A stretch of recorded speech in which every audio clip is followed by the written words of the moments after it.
Well now, look who wandered in just before dream time. Welcome, my dear traveler, to the Academy of Sleep. I'm Grandpa Ryan, your humble guide through old stories, quiet wonders, and the kind of history they don't rush to tell you in school. The kind that drifts like sea foam and lingers like a bedtime breeze. Now, before your eyelids start doing that little sleepy dance, why not tap that subscribe button? Go on, do it now. You'll thank yourself in the morning. And then, we'll begin.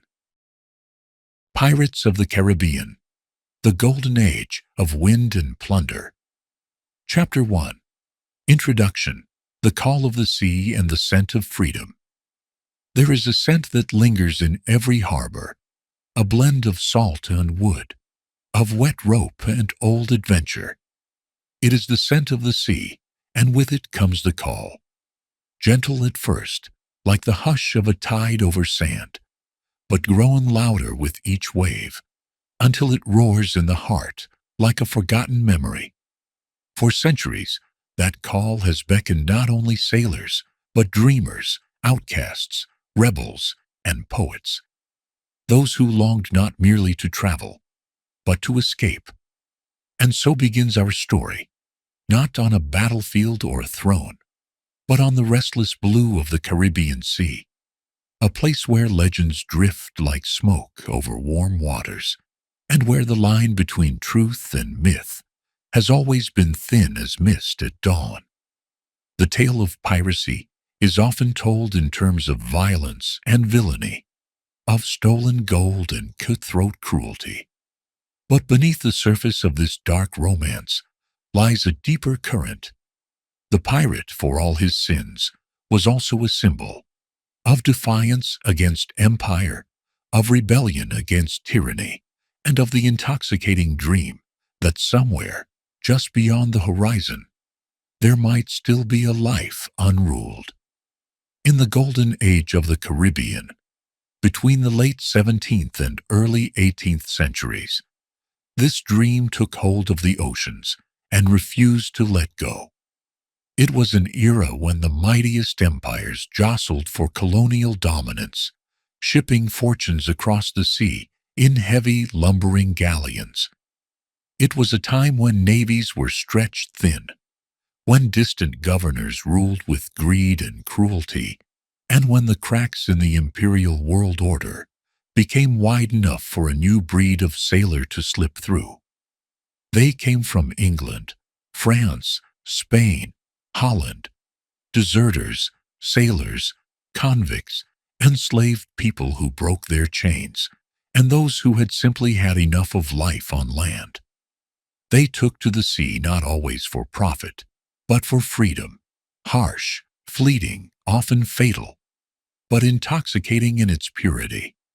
And in the hidden coves and shallow reefs of the Caribbean, they carved out a different world, a floating world where gold glittered and cannon fire echoed, but where codes of honor were drawn in the salt air, and brotherhood or betrayal could decide one's fate before sunrise.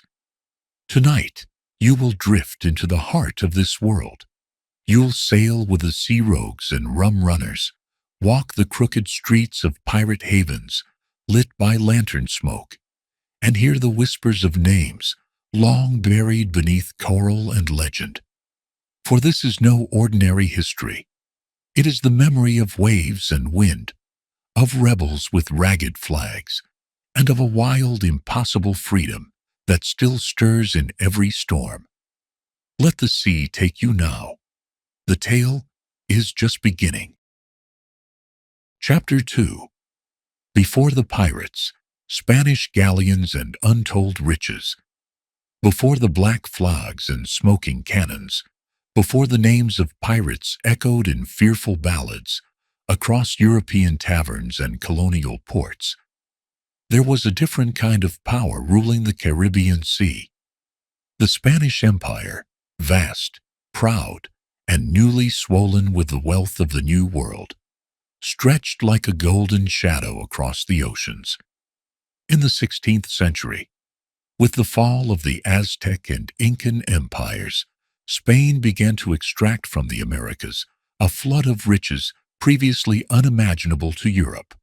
Silver from Potosi, gold from New Granada, emeralds, pearls, spices, and even cocoa beans made their way from the jungles and highlands of the Americas into the tightly guarded holds of Spanish galleons. These mighty ships, slow but formidable, became the arteries of a new global economy, pumping treasure from colonies back to the Spanish crown. Twice a year, fleets of these ships would gather at Havana or Veracruz, forming enormous convoys protected by heavily armed escorts. Their destination was Seville or Cadiz, where the royal treasuries waited with open vaults. These were more than mere shipments. They were lifelines of empire, and their departure was marked with ceremony, fanfare, and no small amount of fear. For the seas between the Americas and Spain were treacherous, not just because of storms and reefs, but because of the whispers of English privateers, French corsairs, and Dutch raiders lurking in the blue beyond, waiting to pounce. And yet, in these early years, piracy as we imagine it had not yet been born. What existed was a more formalized, state-sanctioned kind of robbery. Privateering, where ships were granted letters of marque to attack the enemies of their nation under the thin veil of legality. Men like Sir Francis Drake and Henry Morgan rose to fame not as pirates in the eyes of their countrymen, but as naval heroes, raiders of Spain's floating gold. They looted towns, burned galleons, and returned home to knighthoods and applause. But beneath this imperial pageantry lay a deeper truth. These men had discovered something intoxicating in the act of striking out beyond orders, beyond borders. The Caribbean, with its countless islands, hidden bays, and strategic straits, was not just a treasure route. It was a playground for defiance. It was here that sailors tasted autonomy, however bloody and brief, and began to imagine life beyond the naval hierarchy and the grind of obedience. And it was here, in these formative decades, that the seeds of piracy were planted. The Spanish, obsessed with control and convinced of their divine right to the riches of the New World, fortified their ports and strengthened their fleets. Massive stone fortresses were erected at Cartagena, San Juan, and Havana, their cannons poised to repel any who dared challenge the crown. Yet the very presence of such wealth, and the growing awareness that so few guarded so much, acted as an irresistible lure to those with nothing to lose. The Atlantic winds carried rumors faster than sails could follow, that ships sailed fat with treasure, that some never made it home, and that the sea, cruel as it was, might offer fortune and freedom to those bold enough to defy the empire. By the early 17th century, the Caribbean had become not only a battleground for European empires, but a crucible of opportunity. The dream of sudden wealth, of freedom from rank, and of glory born through gunpowder began to outshine the rigid structures of European life. Slaves, escaped prisoners, displaced sailors, and restless adventurers all looked to the horizon and found in the failing grip of Spanish dominance the cracks through which a new lawless tide might rise. Before the pirates, there were kings and viceroys and fleets gilded with stolen gold. But the sea does not remember the names of bureaucrats. It remembers the scent of smoke and salt, and the distant gleam of a sail that dares to turn away from the beaten path. In that shimmering distance, the age of piracy was already beginning to stir. Chapter 3. the rise of sea rogues, buccaneers, privateers, and the birth of piracy. The word pirate did not arrive all at once like a cannon blast, but instead crept into the world like a rising tide. Inch by inch, its meaning reshaped with every stolen coin and broken law. In the Caribbean of the 17th century, the line between hero and outlaw was drawn not in black and white, but in grays of salt and gunpowder. Before piracy became a full rebellion against order, it was cloaked in legitimacy, blessed by royal seals and national vendettas. These were the days of privateers, state-sanctioned raiders who struck with letters of marque and the backing of a king, attacking enemy ships under the banner of empire, while pocketing a generous share of the spoils. The most infamous of these was Sir Francis Drake, knighted by Elizabeth I after plundering enough Spanish treasure to shift the balance of power across Europe. Yet even as he was praised at court, his actions were no less brutal than those who would come after him. Fire and blood marked his wake, and many who sailed with him would later become pirates in name as well as in deed. The difference between privateer and pirate was often nothing more than the mood of a monarch or the direction of the wind. But it was in the aftermath of imperial wars and shifting alliances that piracy truly began to flourish. When peace broke out, privateers found themselves suddenly unemployed, their letters of marque invalid, their actions now illegal. Many of them, hardened by years of sea raids and unfit for life on land, turned to outright piracy, keeping their ships and their crews, but shedding the pretense of serving a crown. Others were drawn from even humbler beginnings. On the island of Hispaniola, particularly on the northern coast, and the nearby island of Tortuga, a rough breed of hunters known as buccaneers began to organize. These were men who smoked wild cattle and pigs over open fires, using a technique learned from the indigenous peoples, a method called boucan. The French called them bucaniers, and the name stuck.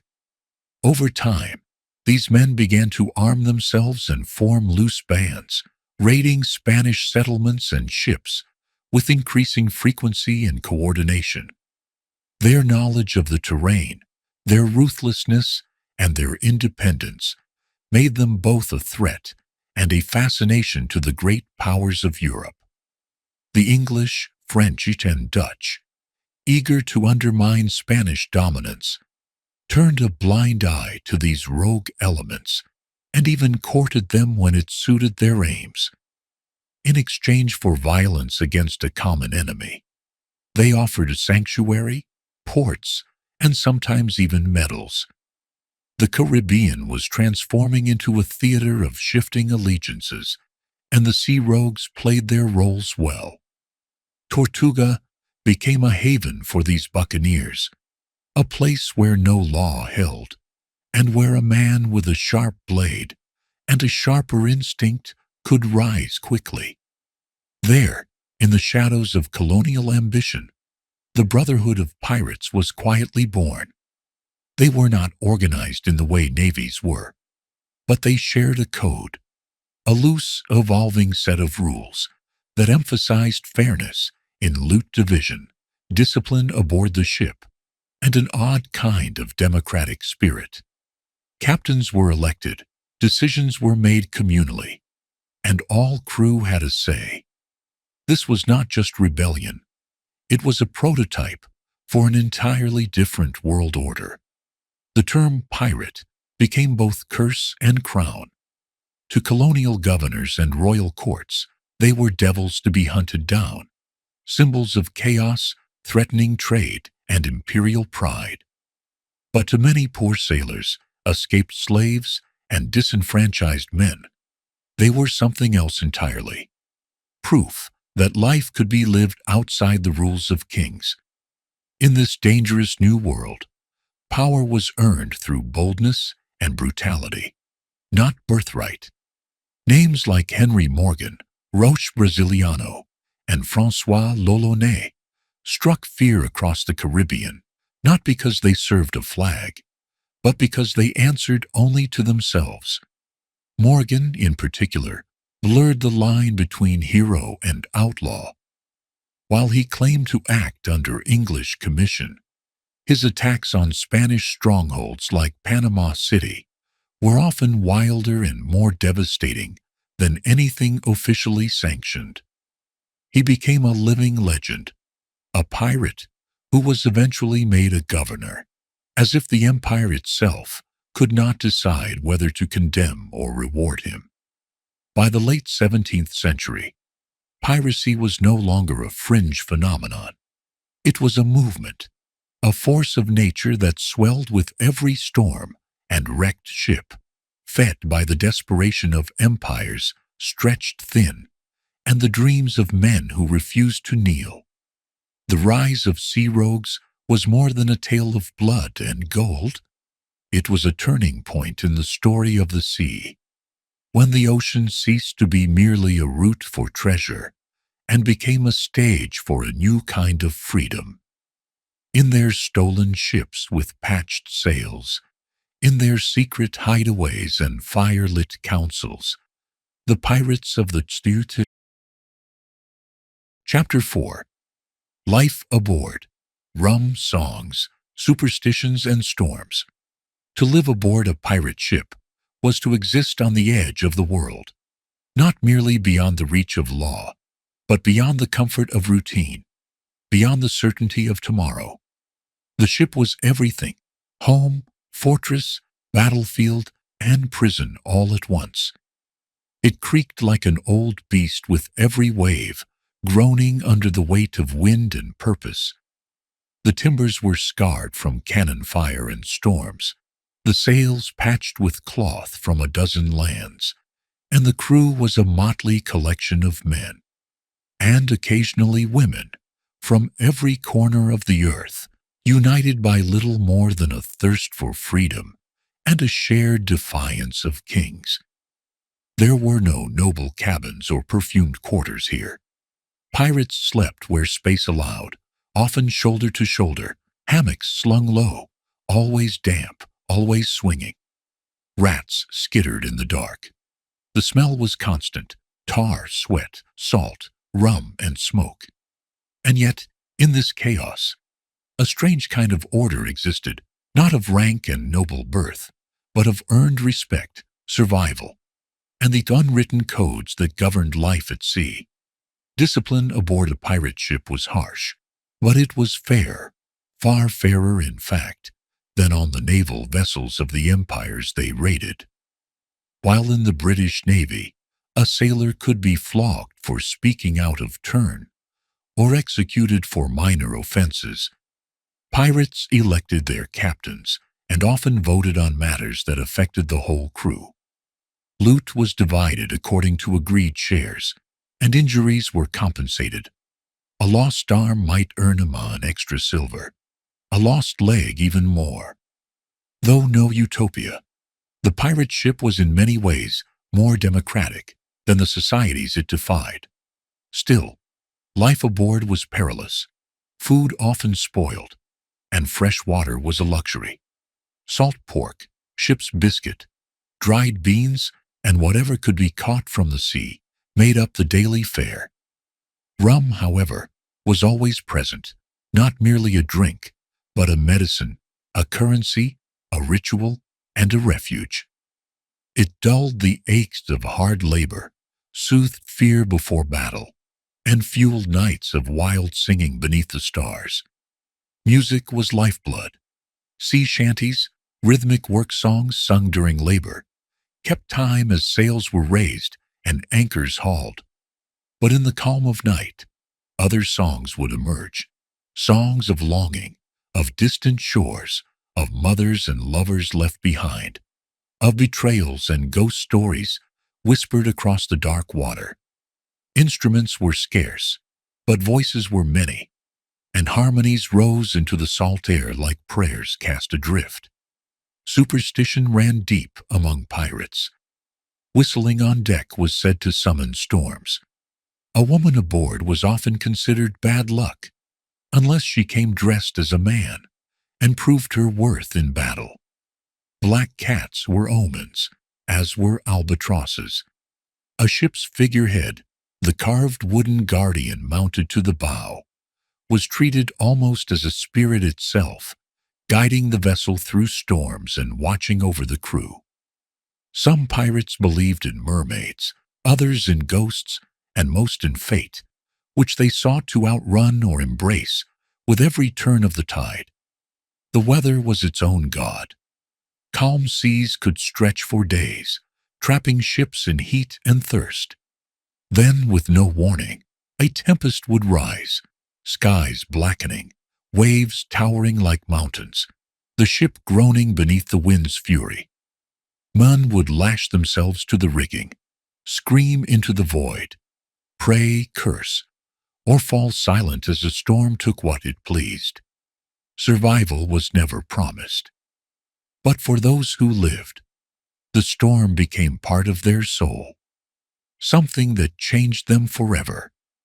It was in the eye of the storm, in the lull between thunder and lightning, that since ye war they saw the truth of things, that freedom was worth even this, that no empire, no crown, no governor's decree could ever touch them out here. In calmer moments, time passed in repairs, cleaning weapons, arguing over card games, and dreaming of landfall. Some pirates tattooed themselves with crude designs, symbols of identity in a world that denied them one.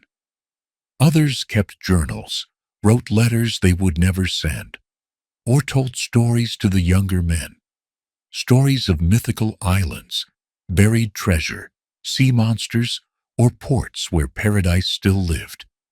The ship, though small, held multitudes.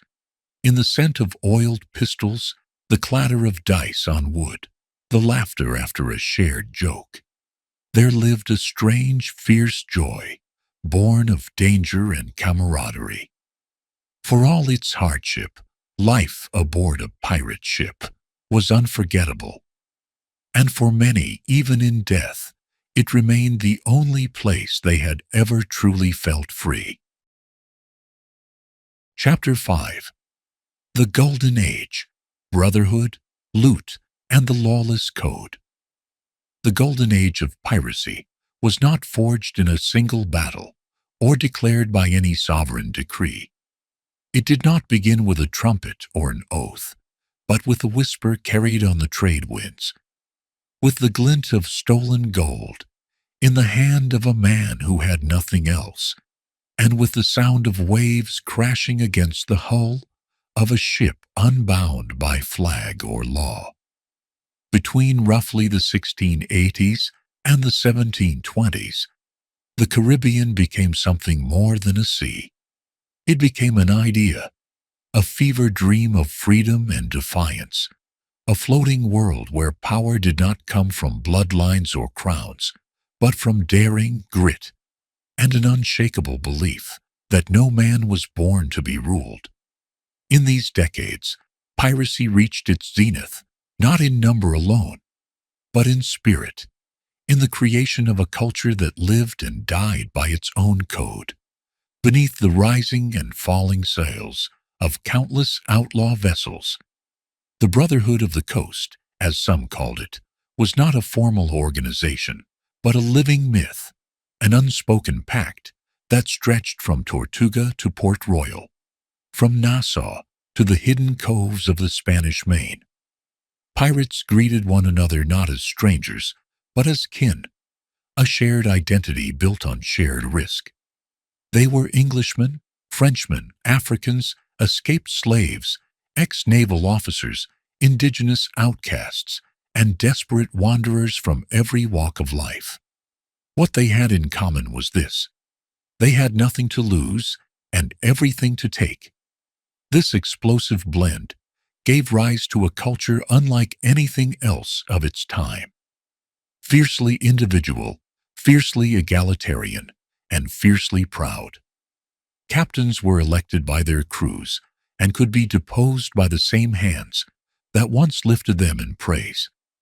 Every man aboard had a vote in decisions that mattered, and the ship's articles, a kind of pirate constitution, laid out each member's rights and responsibilities, including shares of treasure, conduct in battle, and punishments for betrayal or cowardice.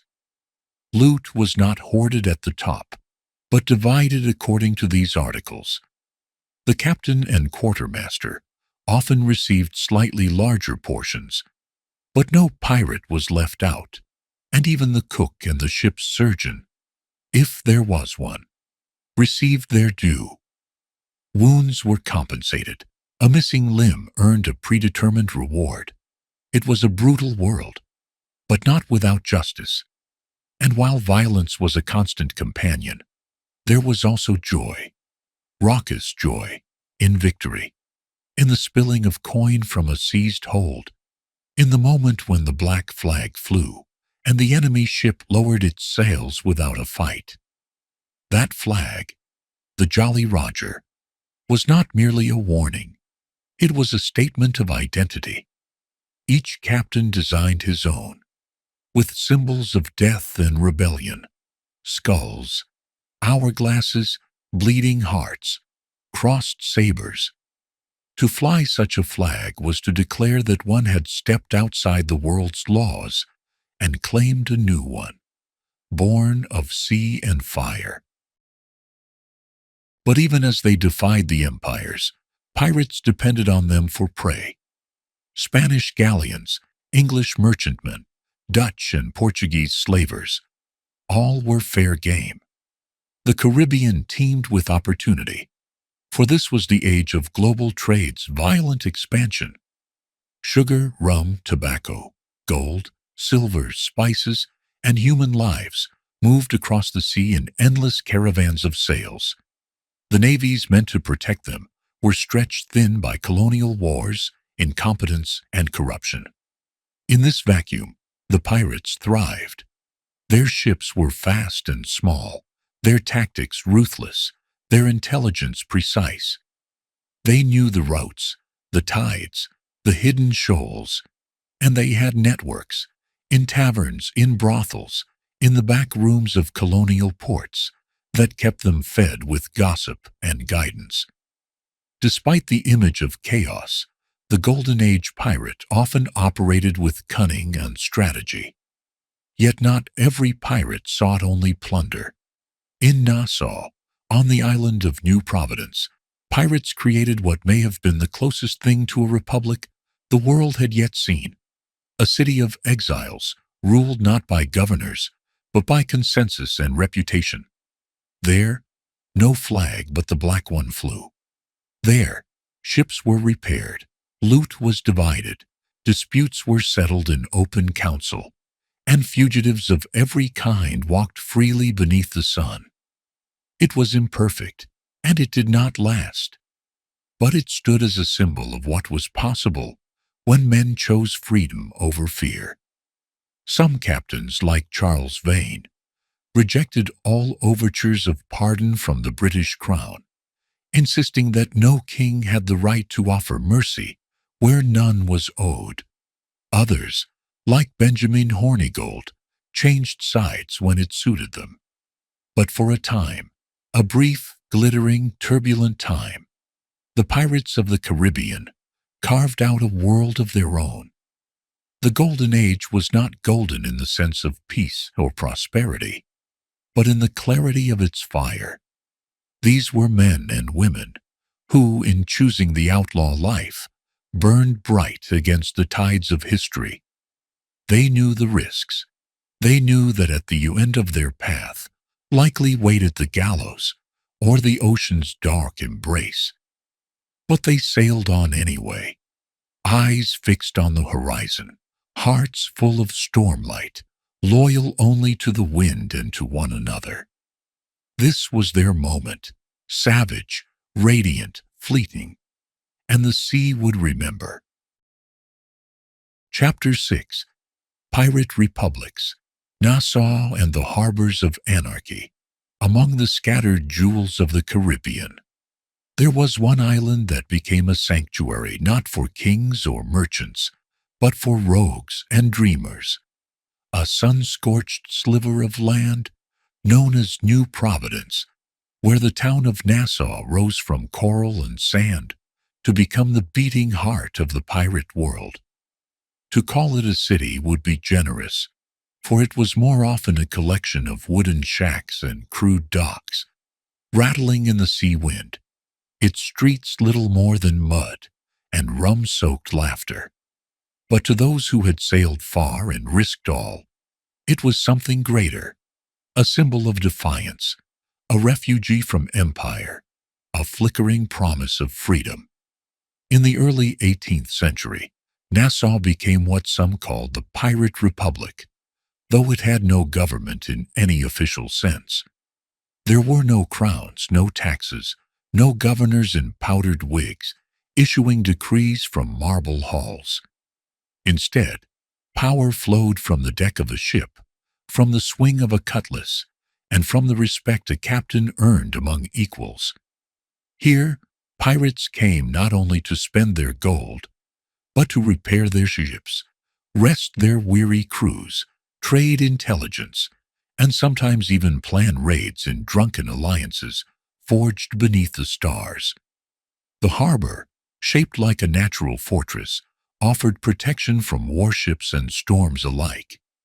With British colonial control all but vanished after a Spanish raid in 1695, the settlement fell into the hands of the only people with the will to hold it, the pirates. They brought with them their own codes, their own rules, and their own understanding of what a community could be. In Nassau, a man was judged not by his birth or accent, but by what he could do with a blade, how he treated his crew, and how many ships he'd taken. It was a brotherhood, messy, violent, but strangely egalitarian. Black men and white, former slaves and free men, Europeans and islanders walked the same muddy paths, drank at the same taverns, and bled on the same decks. Women, too, found a place here, not as silent shadows, but as fighters and leaders in their own right. In this lawless haven, reputations were everything. A pirate captain might enter Nassau with a captured prize and be hailed like a hero, only to return empty-handed months later and find himself ignored or challenged. The fluid nature of power kept egos in check and fostered a strange kind of honesty. There was no court to protect the rich, no guards to silence the poor. If you wronged someone in Nassau, you'd better be prepared to settle it with your fists or your sword. And yet, for all its chaos, there was an undeniable logic to the life here. Ships operated under articles, agreements signed by every man aboard before the voyage began. These outlined loot division, compensation for injury, punishment for betrayal, and sometimes even rules for behavior on shore. In a world where most sailors were beaten into submission and paid less than they could live on, the Pirate Code was a radical document. It represented choice, consensus, and the idea that even in a world built on plunder, justice could be negotiated. But Nassau's golden days were numbered from the start. Empires do not suffer alternatives lightly, and the Pirate Republic, unofficial, unstable, and intoxicatingly free, was a thorn in the side of Britain's colonial ambitions. Trade routes had become dangerous, merchant losses mounted, and political pressure built to reassert control over the island. In 1711, the British Crown dispatched Woodes Rogers, a former privateer himself, to serve as governor and bring Nassau back under royal control. His task was to offer pardons to those who surrendered, and to hang those who did not. Rogers arrived with warships and determination, and the era of pirate autonomy began to unravel. Some, like Benjamin Hornigold, accepted the pardon and turned pirate hunter. Others, like Charles Vane, spat in the face of submission and fled into open rebellion. Edward Teach, better known as Blackbeard, would die just a few years later, his severed head hung from the bowsprit of a British sloop as a warning to all who dared resist. Still, the memory of Nassau as a free city lived on, not in documents or monuments, but in legend, in whispered tales, passed from sailor to sailor, in tavern songs and sea shanties that mourned what was lost. For a few fleeting years, the pirates had built a society with no masters, no titles, no gods but the sea and the wind. And though it fell, its shadow stretched long over the centuries to come. In Nassau's crooked streets and sunlit coves, a different version of civilizations had been tested. Rough, raw, and fleeting, but real.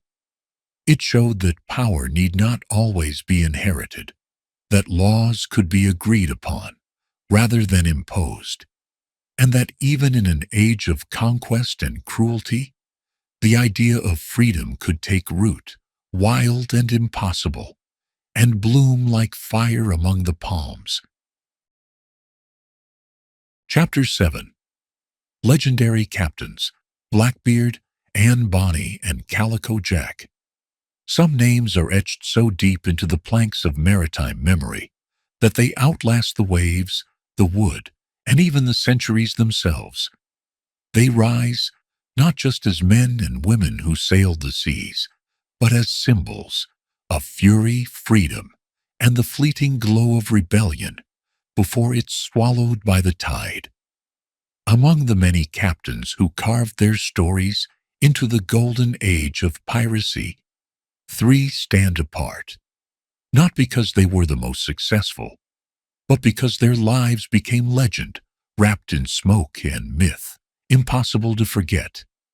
Their names are Blackbeard, Bonny, and Calico Jack, and though their lives ended long ago, their ghosts still sail the windswept corridors of the Caribbean. Edward Teach, known to the world as Blackbeard, was the very embodiment of terror at sea. He was not the wild, foaming beast of popular imagination, but a tactician, a performer of fear, who used image as a weapon more powerful than any cannon. He stood tall, with a long black beard plaited and tied with ribbons, and slow-burning fuses woven into his hair that, when lit, cast sparks and smoke around his face like a demon rising from hell. When Blackbeard appeared on the horizon, many ships simply surrendered, rather than face the ghostly wrath they believed approached. His flagship, the Queen Anne's Revenge, was a former French warship, bristling with 40 cannons, taken and modified for his own rule. He commanded not only ships, but minds, manipulating fear, rumor, and spectacle to make his name thunder louder than any broadside. Yet for all his menace, Blackbeard was not indiscriminately bloodthirsty. Many accounts suggest he avoided violence when possible, preferring psychological domination to outright slaughter. But when provoked, he could be ruthless. His downfall came in 1718, when the British government, tired of his raids along the American coast, dispatched Lieutenant Robert Maynard to hunt him down. In the battle that followed, Blackbeard sustained more than 20 sword wounds and 5 musket shots before collapsing. His head was cut off and hung from Maynard's ship as proof that the devil had been slain. But the legend only grew. Then there was Bonny, a name that burned through the era like a torch in the night. Born in Ireland around the turn of the 18th century, she grew up in South Carolina, the daughter of a disgraced lawyer and a servant girl. Even as a child, Anne was known for her fiery spirit. She rejected the roles expected of her, dressing in men's clothing, fighting with servants, and eventually marrying a small-time pirate against her father's wishes. But her real story began when she met another pirate, a man of charm and flair named Calico Jack Rackham. She joined his crew disguised as a man, her identity unknown to most aboard. But when the truth was revealed, it wasn't shock that followed. It was respect. Anne proved herself in battle, fighting with pistol and blade, feared and admired by her crewmates. Unlike many women of the time, Anne refused to remain in the shadows or hide behind a man's protection. She fought as fiercely as any sailor and cursed louder than most. She was joined by another female pirate, Mary Red, and together they formed a duo that would go down in history. Two women dressed as men, outswearing, outfighting, and outliving many of the men around them. Calico Jack, John Rackham, was no less a figure of fascination. He earned his nickname from the bright, striped calico coats he wore, a flamboyant choice that matched his easy charm and theatrical presence. He was not the most fearsome pirate, nor the most successful, but his crew was loyal and his style unmistakable.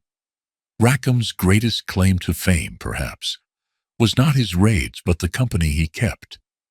With Anne Bonny and Mary Read at his side, he commanded a ship that broke all conventions, a floating world where gender roles collapsed and swords spoke louder than social rules. But his time was short. In 1720, he was captured by the British and sentenced to hang. As he awaited execution in his cell, Anne visited him one last time. Her parting words have echoed through time, as sharp and cold as the gallows beam. If you had fought like a man, you need not be hanged like a dog. All three of these figures, Blackbeard with his theatrical terror, Bonny with her defiant fire, Rackham with his swaggering charm, represent different faces of piracy's golden flame.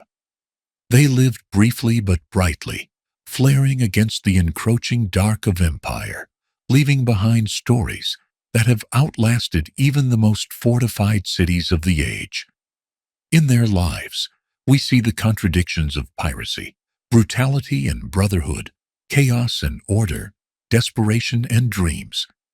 They were outlaws, but also outliers, reminders that sometimes, when the world offers no place for you, you carve one into the sea. They did not seek statues or songs, but the sea remembers. And as long as waves break on distant shores, so too will the names of Blackbeard, Anne Bonny, and Calico Jack ride the wind, forever free. Chapter 8. Women of the Waves, Sailing Against the Tide. In the tales spun across docks and taverns, where pirates are carved from smoke and steel, women have often been cast aside, made into whispers, anomalies, or temptresses lurking in the background of men's adventures. But the truth, like the sea, refuses to be tamed by myth alone. Women were not merely passengers on the tides of piracy. Some seized the wheel and sailed straight into the storm. Their names may have been fewer, their stories obscured by the fog of time, but they were there, with cutlasses in hand and powder on their sleeves, writing their own verses into the legend of the sea. Anne Bonny and Mary Read are the most famous, but they were not alone. And they were certainly not quiet. They were defiant, fearless, and as fierce as any man to hoist the black flag. The sea was not a forgiving place for anyone, man or woman. It stripped you of pretense, tested your endurance, and demanded loyalty over lineage. For women, however, the challenges were doubled. Most ships forbade women outright, fearing them as omens of misfortune or distractions that could disrupt the fragile unity of a crew. The superstitions ran deep. Women on board would anger the sea gods, stir conflict among men, or lure storms from a clear sky. And yet, some women came anyway, disguised as men, wrapped in stolen names and borrowed silence. Others joined openly, commanding respect, not through their gender, but through sheer skill and savagery. Once aboard, they had to fight not only for gold or survival, but for the right to be there at all. Every act of courage was also a rebellion.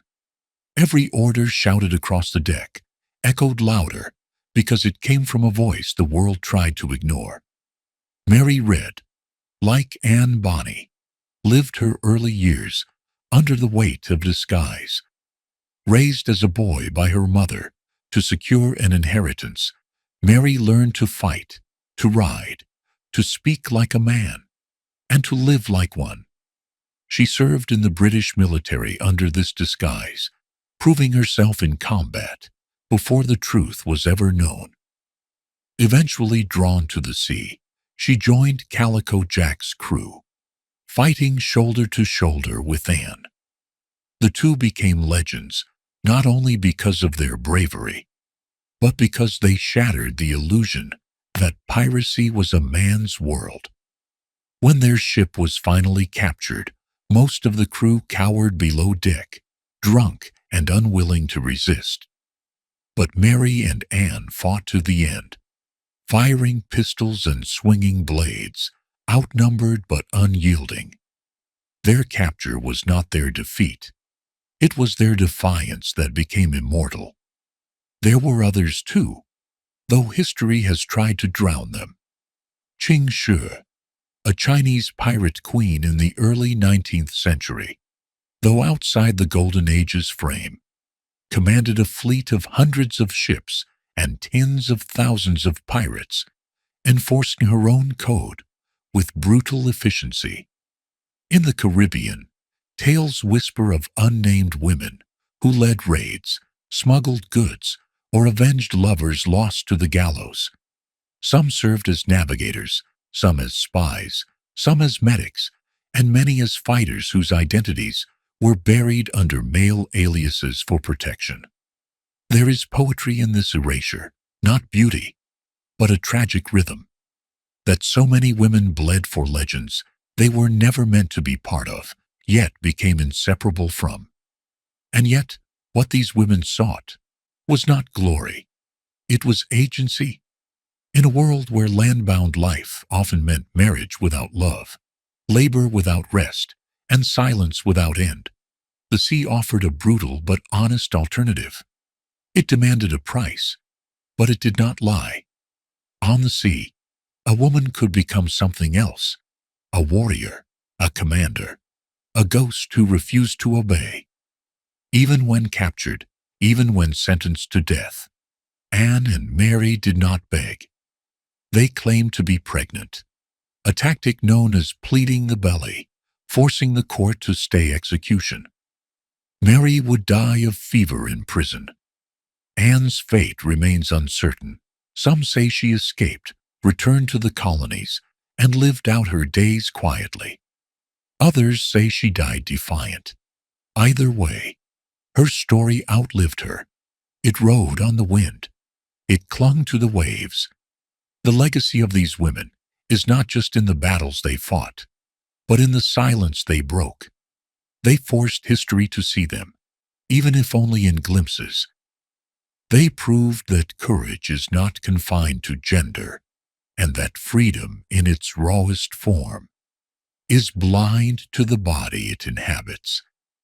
In a world that told them to be still, they chose the storm, and for that, they became eternal. Chapter 9. Treasures and Maps. X marks the spot. Fact or fantasy? There is something eternal in the glint of buried gold. Not the metal itself, but what it promises. Escape, power, transformation. The idea that somewhere, beneath the shifting sands of a forgotten cove, or sealed inside a weathered chest on a deserted island, lies a treasure waiting to be found, has ignited dreams and driven madness for centuries. More than cannons, more than ships, more than flags or codes, it is this hunger that most defines the pirate myth. The tantalizing whisper that says, dig here, and everything will change. But is it true? Did pirates really bury their loot and draw cryptic maps with X's marking the exact spot? Or is it all just a beautiful lie? A story told by those who never left shore, but longed to believe that adventure and fortune were one and the same. In truth, pirates were not often in the business of hiding their treasure. They were in the business of spending it. The typical pirate, after weeks or months of hardship and risk, was far more likely to blow his share in the first port he reached than to bury it beneath a tree. Rum, women, dice, weapons, new boots, and the illusion of safety. These were the things most often bought with plundered gold. Life was short, and few pirates trusted they would live long enough to return to any hiding place. And yet the myth persists, more vivid than the truth, because it touches something deeper. The need to believe in the undiscovered, in the secret, in the hidden door to a different fate. There were exceptions, of course, and those exceptions fed the legend. Captain William Kidd, perhaps the most famously accused of treasure burial, was executed in 1701 in England after a highly publicized trial for piracy. Rumors swirled that he had hidden an enormous fortune somewhere in the New World. In fact, some of his treasure was found, buried on Gardiner's Island off the coast of Long Island. But it was modest in value, and likely a last-ditch attempt to appease his accusers rather than part of any grand conspiracy. Yet the world latched onto the idea. If Kidd had buried gold, then surely others had too. Surely somewhere in the twisting mangroves, or beneath the shadow of some nameless atoll, a chest still waits, sealed with rusted iron, its contents untouched by time. Pirate maps, those beloved burnt-edged relics, scrawled with riddles and compasses, dotted with skulls and serpents, likely owe more to fiction than fact. The first real appearance of the treasure map as a cultural artifact came not from the age of piracy itself, but from Treasure Island, Robert Louis Stevenson's novel, published in 1883, more than a century after the Golden Age had ended. That book, it's more than any true account, defined the visual language of buried gold. The one-legged sailor, the talking parrot, the map folded into four and stained with sea. And yet, even knowing this, we still chase it. Metal detectors buzz across Caribbean sands. Divers comb the coral depths. Every few years, a new expedition emerges, claiming to have found a new lead, a new clue, a new X that might finally reveal the long-lost prize. Most return empty-handed, but not all. Over the last century, discoveries have been made, not maps perhaps, but wrecks. Dozens of sunken ships have been pulled from the sea, their timbers warped, their names barely legible. Inside, sometimes gold, coins stamped with Spanish crests, silver ingots, jewelry, even weapons inlaid with stones. Some of these ships were taken by pirates, others lost to storms or battles. In each case, what lies beneath is not merely treasure, but history. And for those who find it, The reward is not just material, it is myth made real. For every coin recovered is a voice pulled from silence, a glimpse into the truth behind the fantasy. But perhaps the most enduring treasure is not gold at all. Perhaps it is the map itself, not of paper and ink, but of longing. The human heart, when told there is a secret waiting to be found, will cross oceans to find it. And in this sense, every pirate tale, every X marked in the mind, every story passed from sailor to child to wanderer, is itself a kind of compass, pointing not always to riches, but to wonder. In the dark corners of the world, in caves that echo with the cries of gulls, beneath palms whose roots twist like the fingers of old gods, the idea still lingers. Maybe the treasure was never the gold. Maybe it was the journey, the storm, the map, the hope. Or maybe, just maybe, the chest is still out there, and someone someday will find it. Chapter 10. Ports of sin and salt. Before the treasure, before the battle, before the gallows, there was always a port, a place to disappear, to mend the hull, resupply the powder, sell the loot, spend the gold, bury the dead, and drink away the future. These were not cities in the usual sense. They were thresholds, between law and lawlessness, between land and sea, between the known world and whatever burned beyond the horizon. To the empires, they were problems to be cleansed. To the pirates, they were sanctuaries made of wood, smoke, salt, and sin. And nowhere was this more true than in the infamous pirate ports of the Caribbean.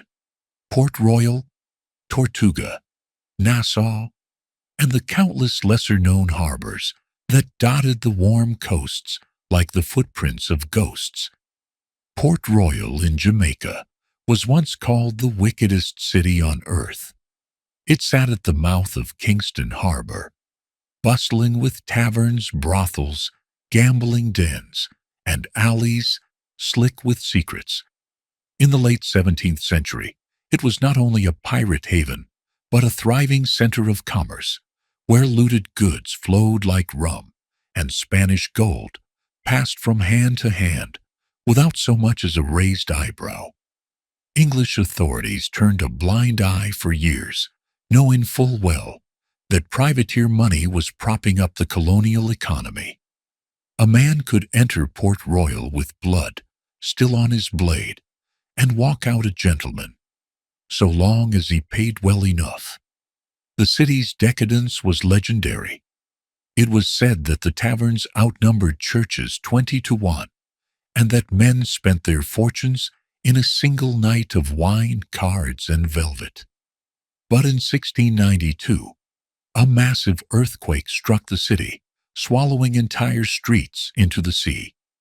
Survivors spoke of the ground opening beneath their feet, of harbor boiling, of churches vanishing in a roar of dust and water. Many took it as divine punishment, others as inevitable consequence. But Port Royal's days as the crown jewel of pirate decadence were done. Tortuga, the mountainous island off the northern coast of Hispaniola, was less polished, more raw. It was here that the French buccaneers, the buccaneers, first built their floating brotherhood, roasting wild game over open fires, trading meat for gunpowder, and slipping into the world of ship raiding as easily as a blade into water.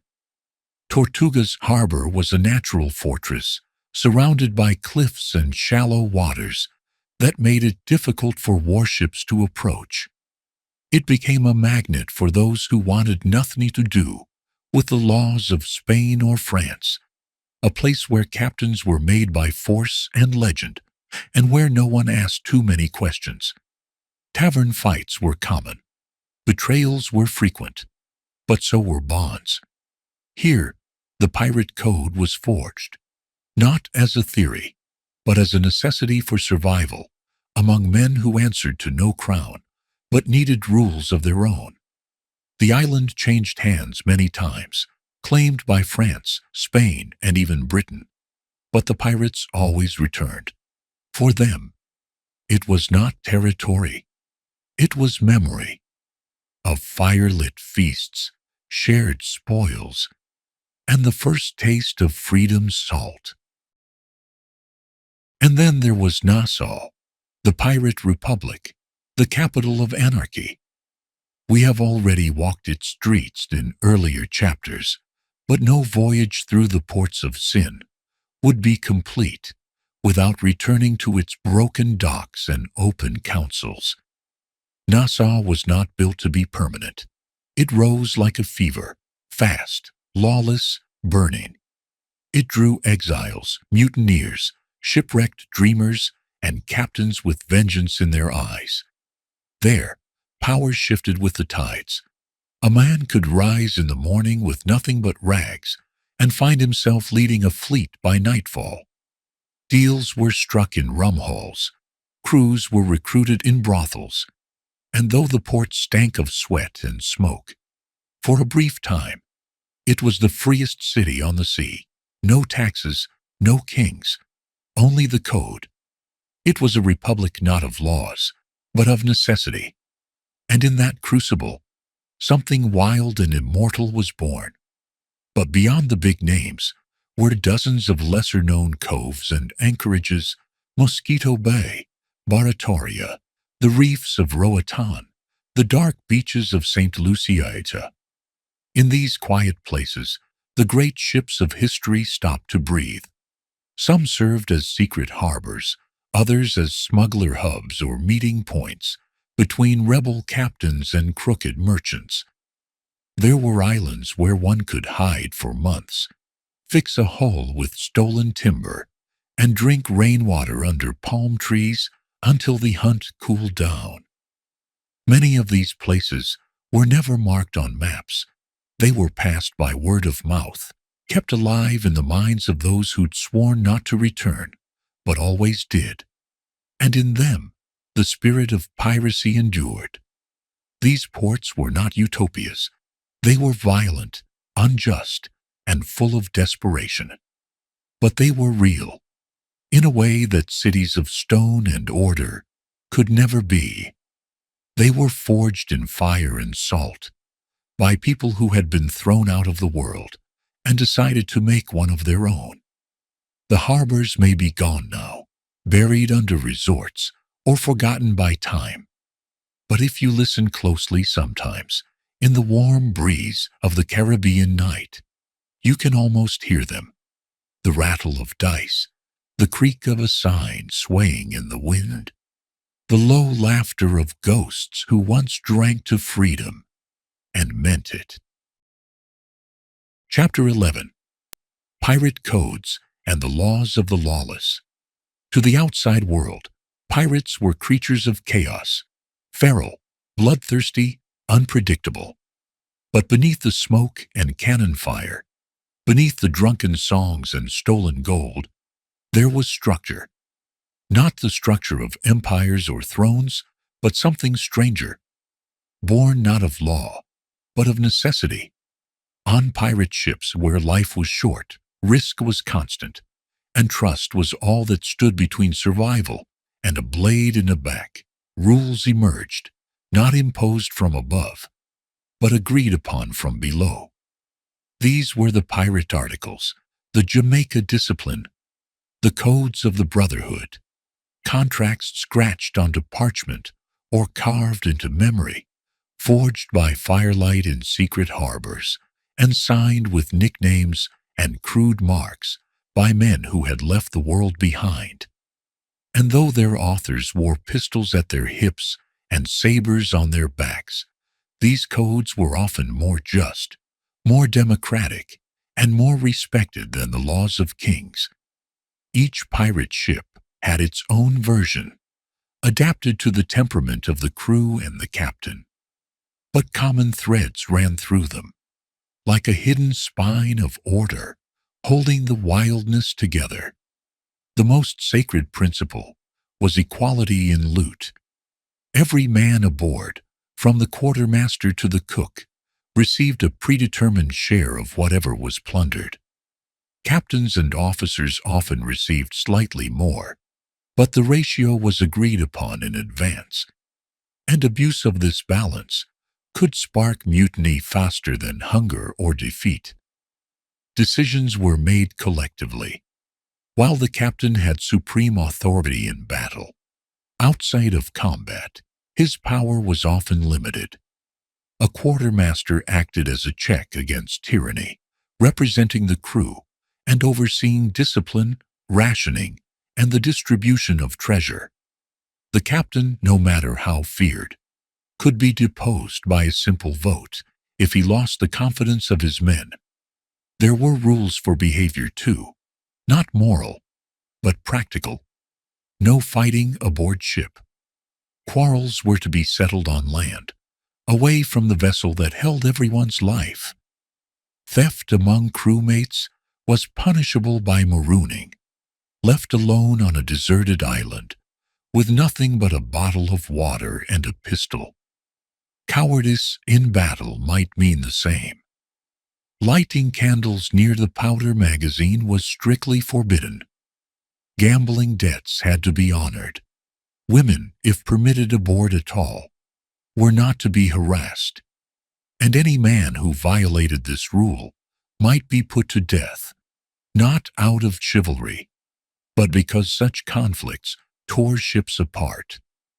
Discipline could be brutal, but it was consistent, a sharp contrast to the arbitrary cruelty of naval or merchant captains, who often ruled with whips and starvation.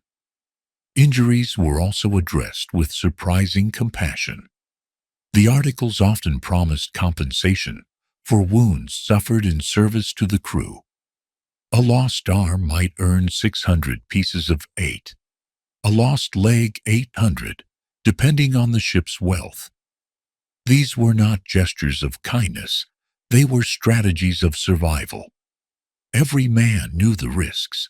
Every man needed to believe the risk would be worth something.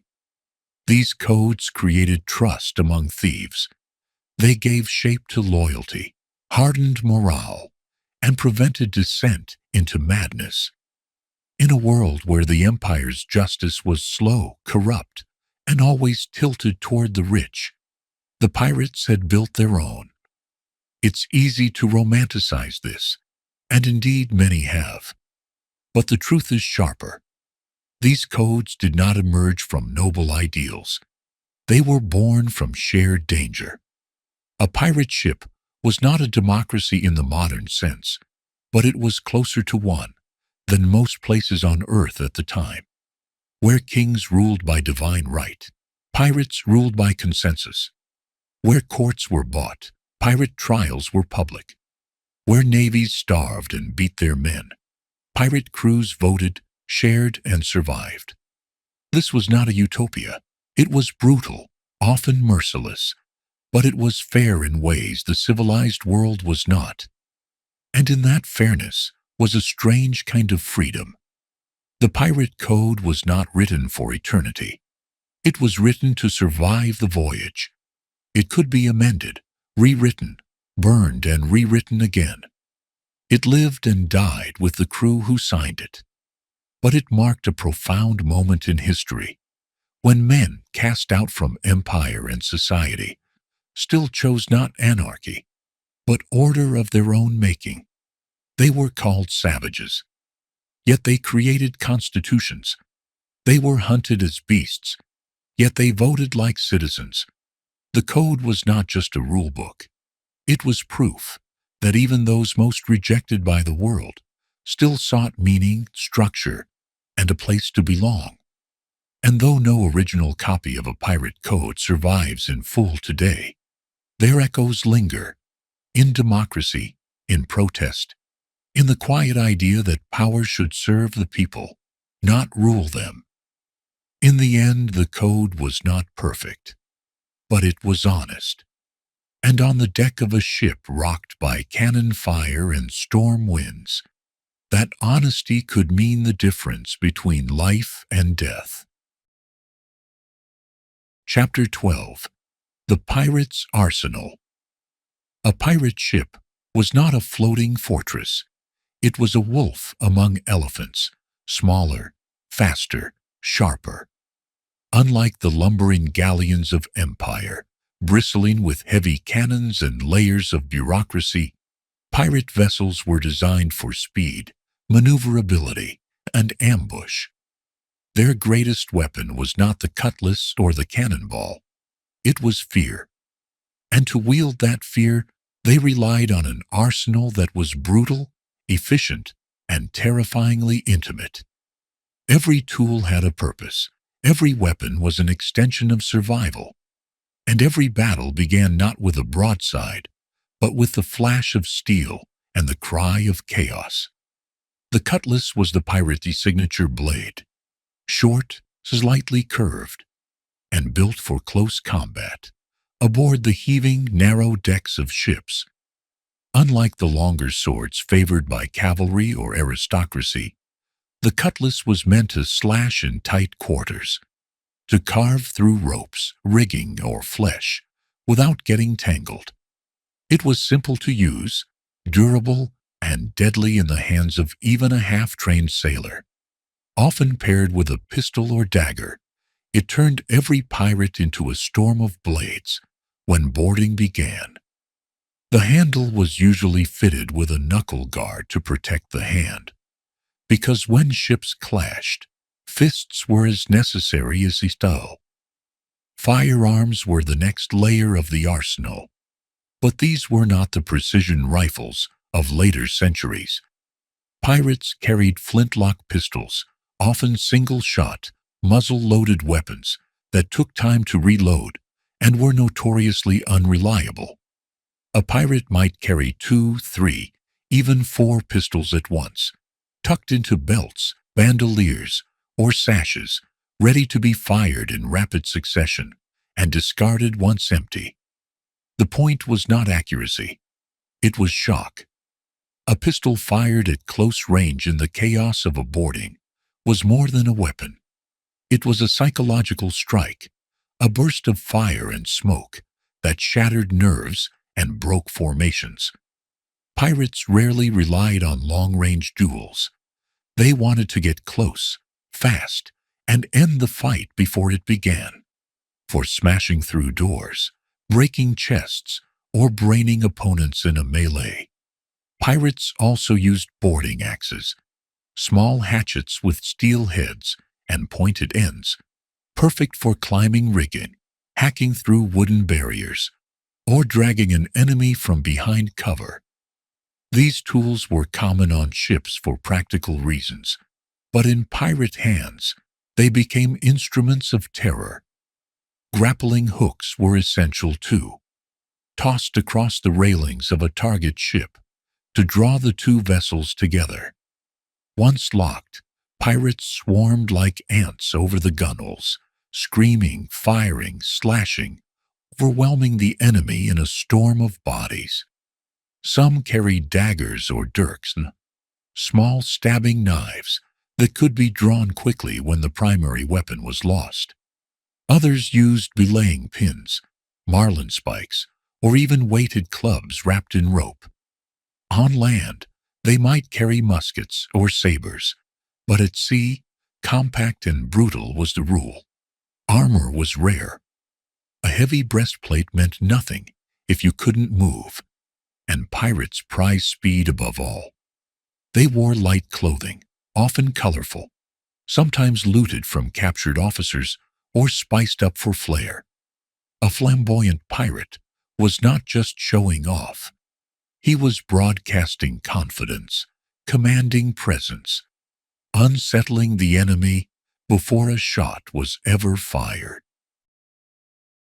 Tactics were just as vital as tools. Pirates rarely sought stand-up naval engagements. They preferred ambushes, attacks at dawn or dusk, or under the cover of fog or squall. Deception was common. They might fly a false flag, hoisting a friendly nation's colors until the last moment, then raising the Jolly Roger as they closed in. This black flag, adorned with skulls, hourglasses, or bleeding hearts, was more than decoration. It was a weapon in itself. It told the target, surrender, and you may live. Resist, and there will be no mercy. Many ships, upon seeing that flag, lowered their sails without a fight. Cannon fire was used, but carefully. Pirate ships often had lighter cannons, swivel guns or small deck-mounted pieces that could pepper a deck with grape shot, killing or maiming without damaging the valuable cargo below. Pirates rarely wanted to sink ships. What use was a treasure chest at the bottom of the sea? They aimed to disable, to terrify, to seize. Once aboard, their speed and violence usually overwhelmed the target in minutes. It wasn't about long battles. It was about control. Sudden, total, undeniable. But perhaps the most fearsome weapon in a pirate's arsenal was reputation. A name could travel faster than a sailwind. The mere mention of Blackbeard, of Charles Vane, of Bartholomew Roberts, was often enough to crack morale before the first gun was fired. Some pirates cultivated this with ruthless precision, lighting fuses in their beards, wearing blood-red sashes, torturing captured officers, and releasing the crew to spread the tale. It was terror as tactic, image as weapon. In a world ruled by perception, fear was a currency more valuable than gold. So when we picture the pirate's arsenal, we must look beyond the steel and shot. We must see the mind behind it, fast, strategic, theatrical, unmerciful. It was never about brute strength alone. It was about speed, surprise, and the mastery of fear. The pirate was not just a criminal. He was a tactician, an actor, a master of asymmetric war. And in every blade, every pistol, every grappling hook, flung into the air, there was one message, echoing louder than cannon fire. We are coming. We will take what we please, and you will remember us. Chapter 13. Naval War and Betrayal, the Fall of the Pirate Age. No golden age lasts forever. What rises with the storm must one day be silenced by the tide. For the pirates of the Caribbean, that tide came not in a single wave, but in a relentless, tightening current, a convergence of imperial will, advancing naval power, and betrayal from within. By the early years of this 18th century, piracy had grown from a nuisance into a full-blown crisis for the colonial world.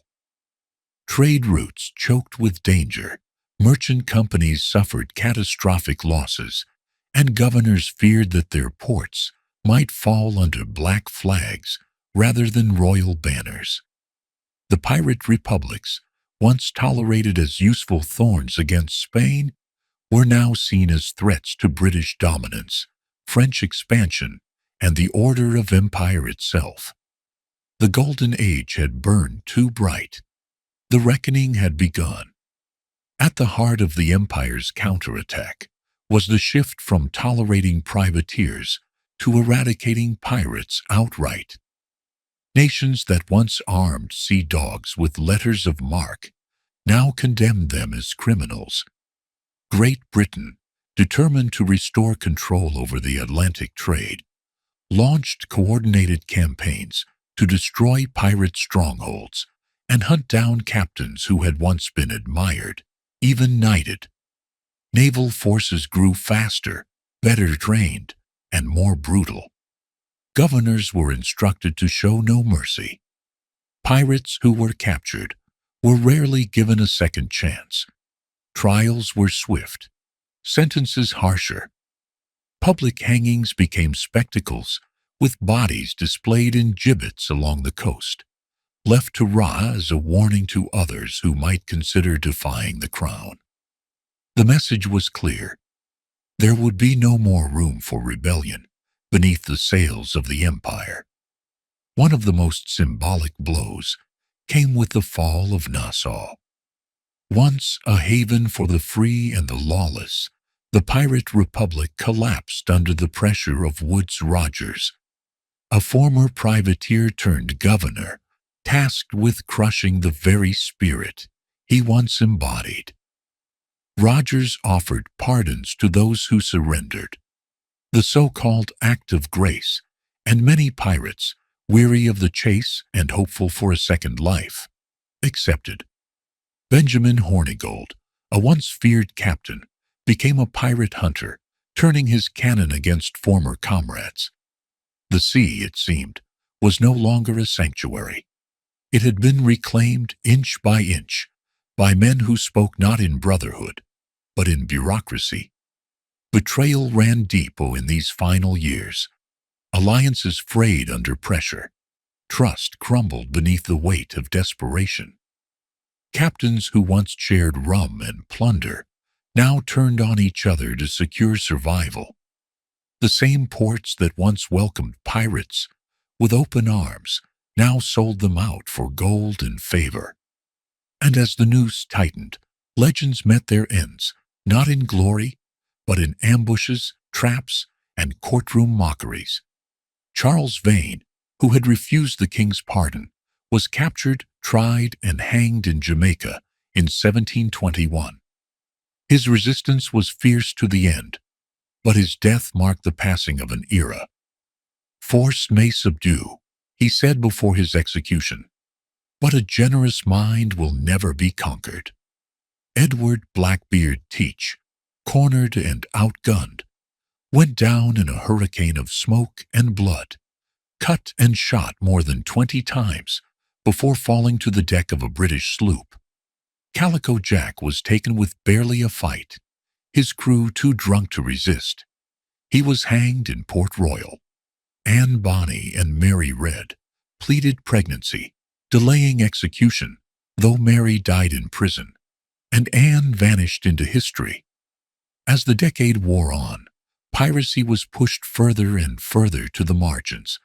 The ocean remained vast, but no longer ungoverned.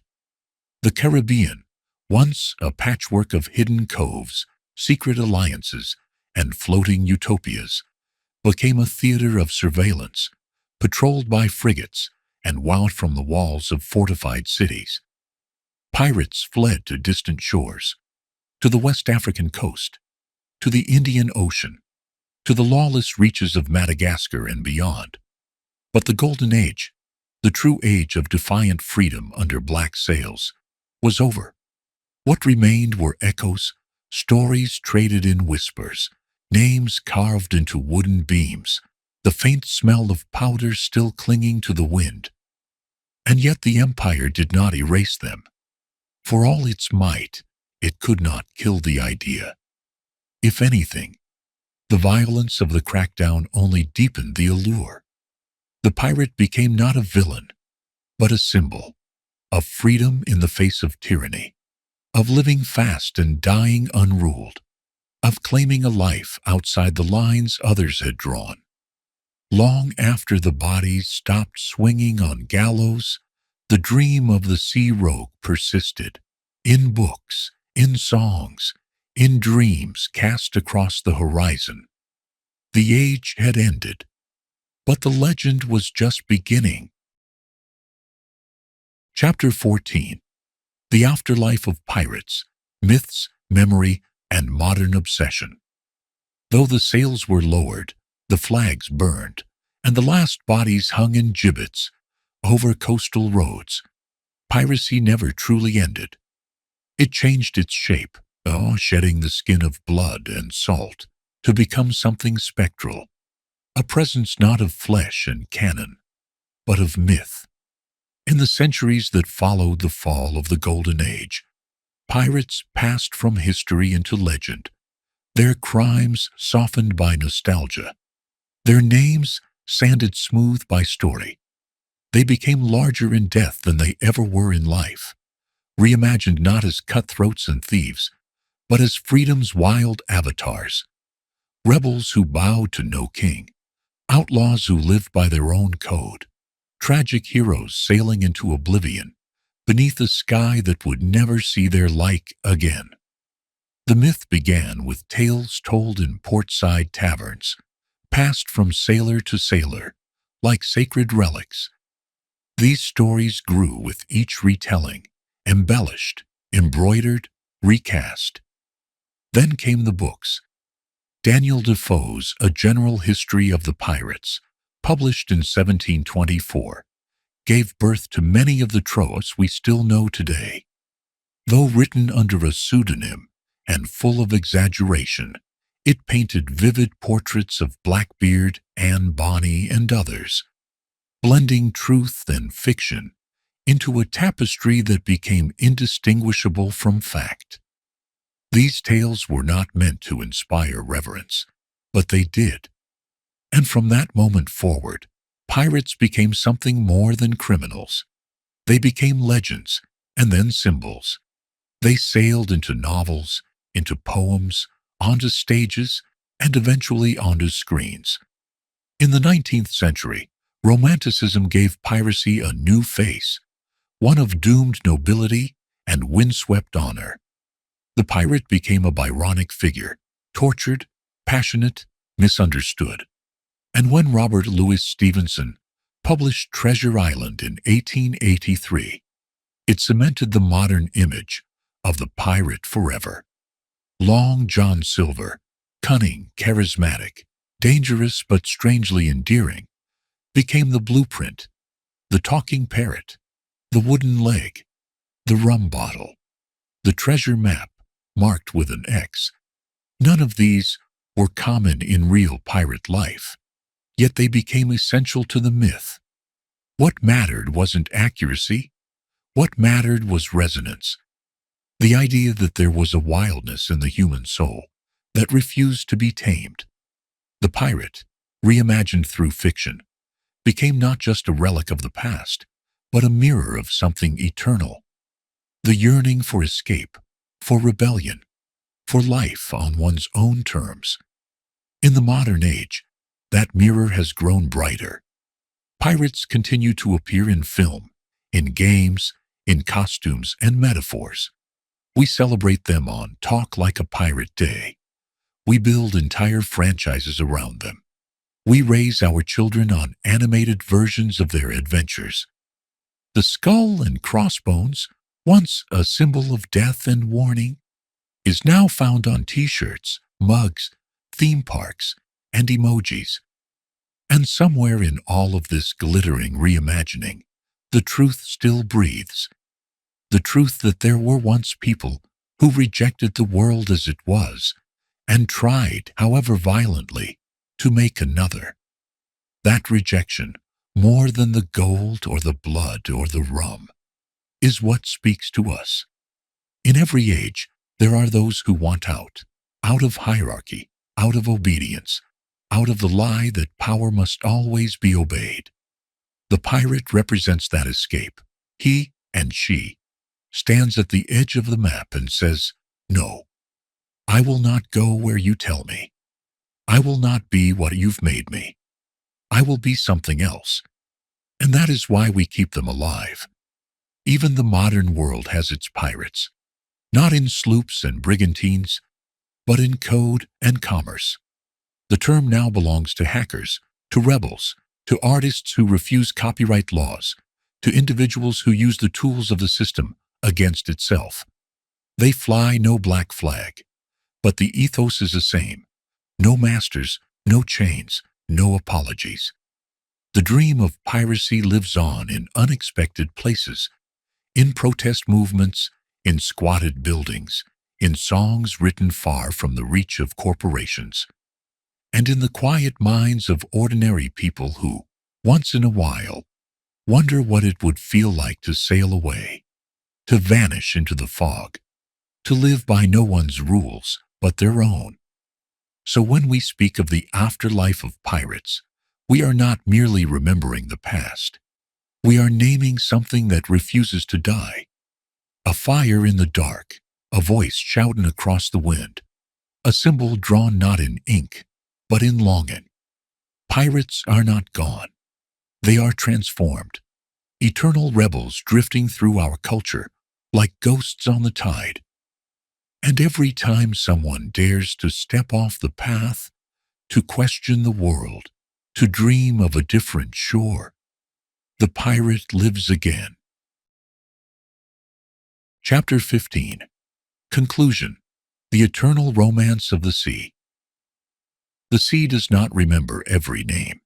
It forgets many, swallows them whole, buries them beneath silt and coral and silence. But some stories cling like salt to the skin, carried on the wind long after the ships have rotted and the gold has tarnished.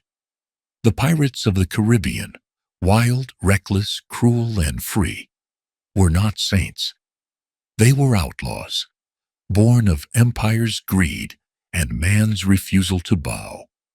Yet something in them still speaks across the ages, not in their violence, but in their defiance, not in the blood they spilled, but in the life they chose, to sail without a master, to build a world outside the map, to live as though the horizon were enough.